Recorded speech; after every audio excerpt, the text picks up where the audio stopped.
Raghava Lawrence ஒரு dance மாஸ்டராக நமக்கு நல்லா தெரியும். அதுக்கப்புறம் 2007 பார்த்தீங்கன்னா முனின்னு ஒரு படம் பண்ணார். முனி பண்ணுறப்போ நமக்கு வந்து அந்த ஒரு பேய் படம், ரொம்ப நல்ல படம்.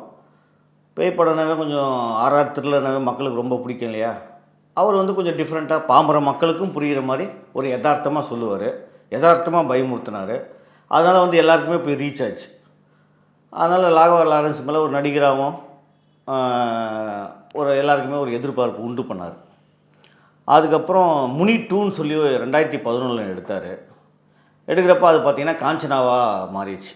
காஞ்சனா 1, அதுக்கப்புறம் காஞ்சனா 2, காஞ்சனா 3 எல்லாமே சூப்பர் டூப்பர் ஹிட்டு. லாரன்ஸ் படம்னாவே பேய் படம் அப்படின்றத லாரன்ஸோட அந்தஸ்து பயங்கரமாக போயிடுச்சு. மனசு அப்போ தான் வந்து ஆன்மீகம் அப்படியே கொஞ்சம் ஆரம்பித்து என்ன பண்ணார்னா, அந்த சாய்பாபா கோயில் கட்டுறது, நிறைய பேருங்களுக்கு வந்து ஹெல்ப் பண்ணுறது, இப்படியெல்லாம் வந்து நிறைய வீடியோ ஆரம்பித்தார். முதல்ல எனக்கு தெரிஞ்சு ப்ரெஸ் மீட் வந்து க்ரீன் பார்க்கில் தான் வச்சார். ப்ரெஸ்ஸை மீட் பண்ணார் க்ரீன் பார்க்கில். இந்த மாதிரி நான் வந்து ஒரு ட்ரஸ்ட் ஆரம்பிக்க போகிறேன், அதில் வந்து நிறைய மாணவர்களை படிக்க வைக்க போகிறேன், நிறைய மாணவர்களுக்கு வந்து ஹெல்ப் பண்ண போகிறேன், அதனால் வந்து என்னுடைய ட்ரஸ்ட்டுக்கு வந்து நீங்கள் எல்லாம் ஹெல்ப் பண்ணுங்கள், ஒரு இயக்கமாக உருவாக்கலாம், எல்லா இயக்கத்தில் எல்லோரும் வந்து சேருங்க அப்படின்னு சொல்லி அங்கேயே ப்ரெஸ்ஸை வந்து உங்களால் முடிஞ்செல்லாம் பண்ணுங்கன்னு சொல்லி, நான் அப்போ கூட இருக்காங்க க்ரீன் பார்க்கில், எனக்கு முன்னாடியே நிறைய கையெழுத்துலாம் வாங்கி நிறைய பேர் ப்ரெஸ்ஸெல்லாம் முடிஞ்ச அளவுக்கு கொடுத்தாங்க. அப்போது அந்த மாதிரி ஆரம்பம் எப்படின்னா, அவங்க இயக்கத்துக்கு வந்து நிறைய பேர் அங்கேயே வசூல் பண்ணாருன்னா அப்போ எவ்வளோ இடத்துல வசூல் பண்ணியிருப்பார். இயக்கத்துக்கு சேருங்கன்றப்போ அப்போ எவ்வளோ பேர் சேர்ந்துருப்பாங்க. இப்போது நான் சாதாரணமாகவே ஒரு ஃப்ரெண்ட்ஸ் குரூப் இருக்கும், அந்த குரூப்பில் வந்து யாருக்காவது உடம்பு சரியில்லை, ரொம்ப சீரியஸாக இருக்காங்க, யாராவது ஹெல்ப் பண்ணுங்கன்னு கேட்டாவே ஒருத்தன் 50,000 போடுவான், ஒருத்தன் 1,00,000 போடுவான், ஒருத்தன் 2,00,000 போடுவான், ஒருத்தன் 500 போடுவான், ஒருத்தன் 1000 போடுவான். முடிஞ்ச அளவுக்கு ஒரு நண்பருக்கு உடம்பு சரியில்லை அப்படின்றப்போ ஹெல்ப் பண்ணுவாங்க.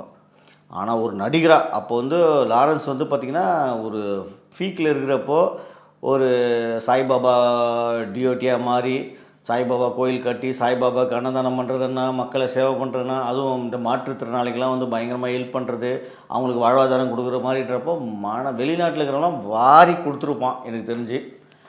அப்படி இயக்கமாக ஆரம்பித்து அதுக்கப்புறம் பார்த்திங்கன்னா அவர் நடித்த படம், டைரக்ட் பண்ண படம்லாம், அதுக்கப்புறம் வந்த படங்கள்லாம் சரியான மொக்க படம், ஃபுல்லாக வாஷ் அவுட்டு. காஞ்சனா பேருக்கு பிராண்டுக்கு மட்டும்தான் ஓடிச்சே தவிர, அதுவும் சன் டிவி வாங்கி ரிலீஸ் பண்ணுறதால சன் டிவி கொஞ்சம் ப்ரொமோட்லாம் பயங்கரமாக பண்ணுவாங்க. அப்போ அந்த படம்லாம் வந்து சூப்பர் டூப்பர் ஹிட் ஆச்சு. மொட்டை சிவா, கெட்ட சிவா, ருத்ரன், சிவலிங்கா, இந்த மாதிரி படம்லாம் சில படம் பண்ணார் இல்லையா, அதெல்லாம் ஐயோ மரண மாசு மொக்க படங்கள் அதெல்லாம் வந்து பார்க்கவே சகிக்காது. திடீர்னு இவர் வந்து கொஞ்ச நாள் ஆளாமல் போயிடுவார்.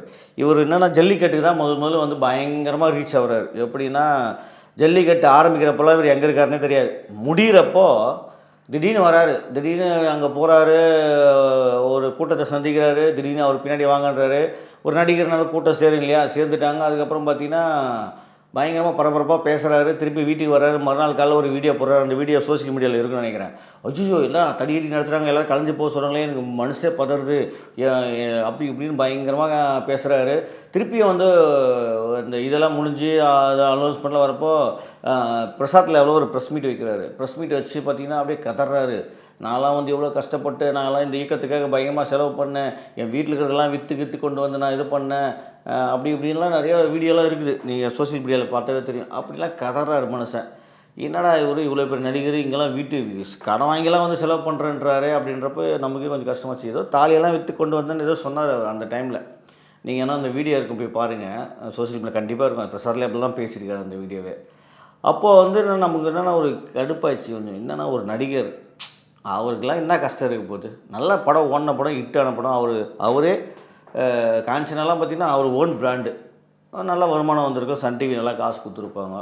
இவர் இயக்கமாக ஆரம்பித்து நிறைய வசூல் பண்ணி எல்லாம் ஹெல்ப் பண்ணுறாரு. ஆனால் இவருக்கு எது கஷ்டம் இருக்குது, இப்படி ஏன் புலம்புறாருன்னு அதே ஒரு பேச்சு மாறி பேசினார். அப்போவே நிறைய நெகட்டிவும் ரிவ்யூவும் வந்தது, பாசிட்டிவ் ரிவ்யூவும் வந்தது அவர் மேலே. அவர் உடனே பார்த்தாரு, கொஞ்ச நாள் ஆளே காணும். அந்த ஜல்லிக்கட்டு முடிஞ்சோடனே கொஞ்ச நாள் ஆளை காணும். சரி, அதுக்கப்புறம் வந்த படங்கள்லாம் இப்போ உங்களுக்கே தெரியாத மொக்க படங்கள் தான், திடீர்னு ஓடல. திடீர்னு பார்த்தீங்கன்னா மாற்றம் சொல்லி ஒரு இயக்கம் ஆரம்பிக்கிறார் மறுபடியும். இதுக்கு முன்னாடி ஒரு கதைனா, இப்போ காமெடியான கதைனான்னு பார்த்தீங்கன்னா, பல பேர் என்கிட்ட ஃபோன் நம்பர் கேட்பாங்க, ஹெல்ப் பண்ண கேட்பாங்க. லாரன்ஸ் ஹெல்ப் பண்ணுறாரு, எதா பண்ணுங்க. நிறைய பேருக்கு ஃபோன் நம்பர் கொடுத்துட்டு எந்த ஃபோனுமே அவர் எடுத்ததே இல்லையாம். நிறைய பேர் சொல்லியிருக்காங்க என்கிட்ட. பல பேரும் என்கிட்ட சொல்லியிருக்காங்க. அவர் யாருக்கு ஹெல்ப் பண்ணுறாரு, எவ்வளோ பேருக்கு ஹெல்ப் பண்ணுறாருன்னு அவரே சொல்லியிருக்காரு. ஆனால் எல்லாருக்கும் ஒரு மனிதன் கண்டிப்பாக பண்ண முடியாது. ஏன்னா அவர் கடவுளா, இல்லை அட்லீஸ்ட் அவ்வளோ பெரிய சொத்து உள்ள ஆளா, தமிழ்நாட்டுக்கே ஹெல்ப் பண்ண முடியாது. ஆனால் குறைஞ்சபட்சம் அவர் முடித்தா நிறைய பேருக்கு ஹெல்ப் பண்ணிடலாம். ஏன்னா அவர் இயக்கமாக ஆரம்பித்தப்போ பயங்கரமாக வசூலாகிருக்கும். நிறைய பேர் நன்கொடை கொடுத்துருப்பாங்க. சாதாரணமாகவே நன்கொடை கொடுப்பாங்க நம்ம மக்கள். அதுவும் நம்ம ஆளுங்களாம் வேணும்னா சொல்ல முடியாது. நடிகர்லாம் கேட்டால் வாரி வழங்குவாங்க. அந்த மாதிரி அவர் நிறைய பண்ணியிருந்தாருன்னா நல்லது, சந்தோஷம். ஆனால் அவர் பண்ணாரா இல்லைன்றது அந்த கடவுளுக்கு தான் வெளிச்சம். அது நம்ம கண்ணு முன்னாடி வர ஒரு வீடியோ 2 வீடியோ தான் தெரியும். அதுக்கு பின்னாடிலாம் என்ன நடந்ததுன்னு யாருக்குமே தெரியாது. சரி, ஓகே, இந்த மாற்றம்னு ஒன்று ஆரம்பித்தார் இல்லையா, இந்த மாற்றத்துக்கு சரி ஓகே இதனால் என்ன பண்ண போகிறேன்னா விவசாயிகளுக்கெல்லாம் நான் ஹெல்ப் பண்ண போகிறேன்.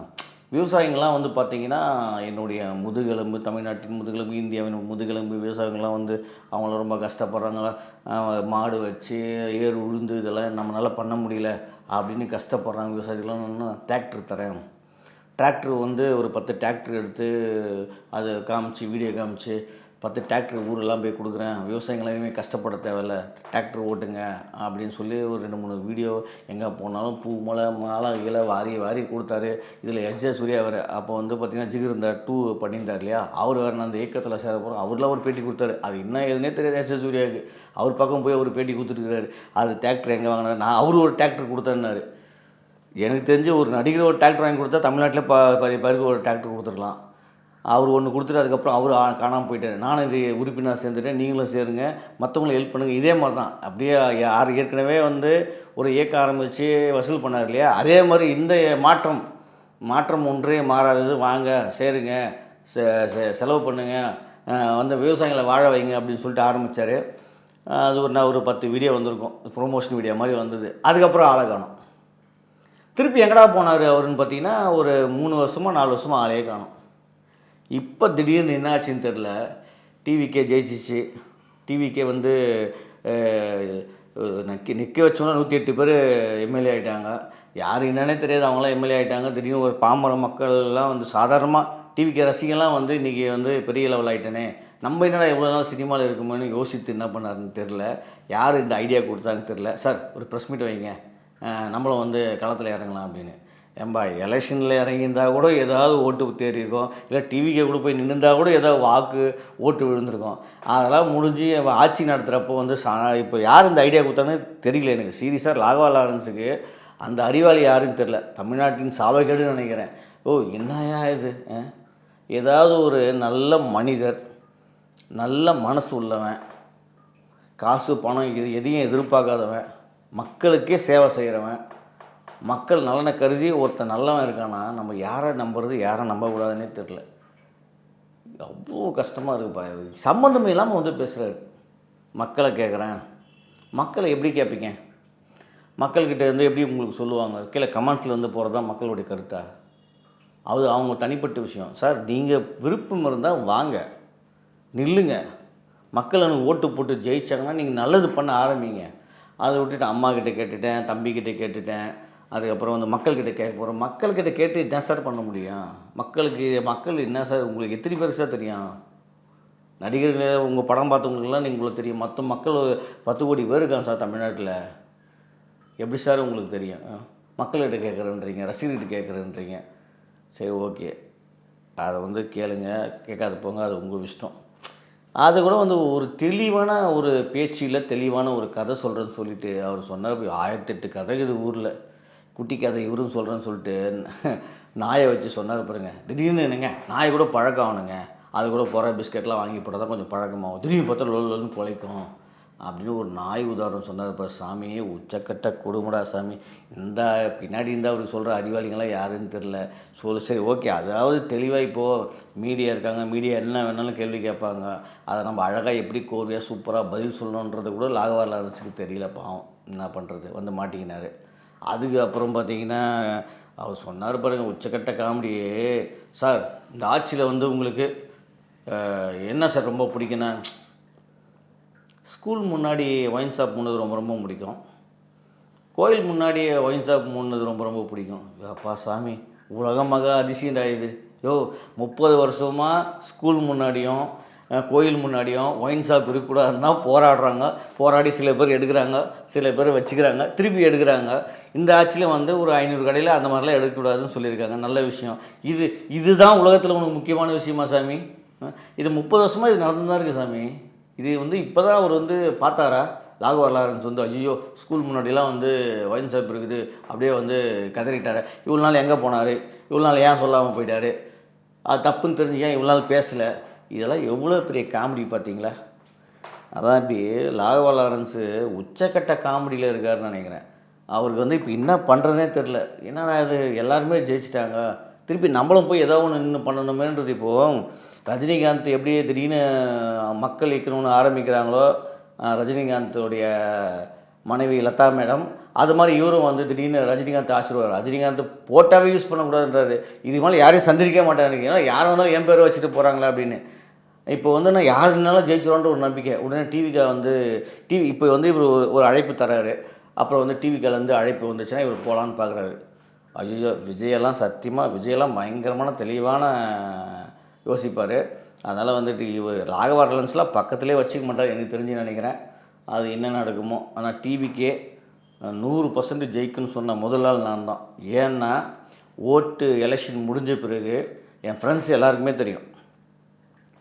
ஏன்னா மக்களுடைய எழுச்சி நான் பார்த்தேன். உண்மையிலே எல்லாருமே யாருக்கு ஓட்டு போட்டேன்னா டிவிக்கேக்கு தான் ஓட்டு போட்டிருந்தாங்க. அது வந்து விஜய்ன்ற ஒரே ஒருத்தருக்காக தான். அதை வந்து நிறைய பேர் நம்பலை. நிறைய பேர் என்கிட்ட வாக்குவாதம்லாம் பண்ணாங்க. ஃப்ரெண்ட்ஸ் எல்லாம் வந்து உண்மையிலே நான் அதுக்கு முன்னாடியே பேசியிருக்கேன். ஒரு வீடியோ கூட இருக்குது பாருங்கள். என் ஃப்ரெண்ட்ஸ் எல்லாருக்குமே சொன்னேன் தனி மெஜாரிட்டியாக கண்டிப்பாக வரும்னு சொன்னேன். ஆனால் தனி மெஜாரிட்டியாக வரலன்னா கூட 108 இடம் ஜெயிச்சிச்சு. 108 வராது. நாங்கள் எல்லாருமே பார்த்திங்கன்னா 10, 15, 20 அப்படி தான் சொன்னாங்க. ஆனால் நான் மட்டும்தான் சொன்னேன் கண்டிப்பாக ஆட்சி அமைக்கும், கண்டிப்பாக ஒரு மிகப்பெரிய எழுச்சி மாற்றம் வரும்னு. அந்த மாற்றம் கண்டிப்பாக நடந்தது. அதே மாதிரி தான் நான் சொல்லுவேன். ராகவா லாரன்ஸ் சார் கொஞ்சமாவது மக்களுக்கு பண்ணுங்கள், கொஞ்சமாவது மக்களுக்கு உண்மையாக இருங்க, கொஞ்சமாவது மக்களுக்கு வந்து ஒரு நல்லது பண்ணுங்கள். இந்த மாதிரி ஒரு ப்ரொமோ வீடியோ போட்டுட்டு நானும் எல்லாருமே வந்து தலைவராக முடியும், தலைவராகலைன்னா இது தமிழ்நாட்டின் சாபக்கேடுப்பா சாமி. நான் சொல்கிறது நல்லவங்களை தேடி கண்டுபிடிச்சி நல்லவங்க ஆட்சி பண்ணுறதெல்லாம் ரொம்ப ரொம்ப ரொம்ப இப்போ இனிமேல் வர கால கஷ்டம் குஷ்டம்லாம் நினைக்கிறேன். காமராஜர் மாதிரி, எம்ஜிஆர் மாதிரி நல்ல மனிதர்களே. ஏன்னா இவங்க 2 பேரும் ஏன் சொன்னேன்னா 2 பேருமே தனியாக சொத்து சேர்த்து வைக்கலை, இருக்கிற சொத்தெல்லாம் வாரி தன் பேருக்கு எழுதிக்கலை, மக்கள் சொத்தை மக்களுக்கே விட்டுட்டு போனாங்க. அதே மாதிரி தான் அந்த மாதிரி ஒரு தலைவனை தான் தமிழ்நாடு கண்டிப்பாக தேர்ந்தெடுக்கணும். ஆனால் அந்த மாதிரி தலைவனை நம்ம தேடி கண்டுபிடிக்கணும். இப்படி ஆளாளுக்கு ராகவா லாரன்ஸ் மாதிரி பேச ஆரம்பித்தா இது தமிழ்நாட்டின் சாபக்கேடு தான். வேறு என்ன சொல்கிறது. இந்த வீடியோ உங்களுக்கு பிடிச்சிருந்தா லைக் பண்ணுங்கள், கமெண்ட் பண்ணுங்கள், ஷேர் பண்ணுங்கள், சப்ஸ்கிரைப் பண்ணுங்கள்.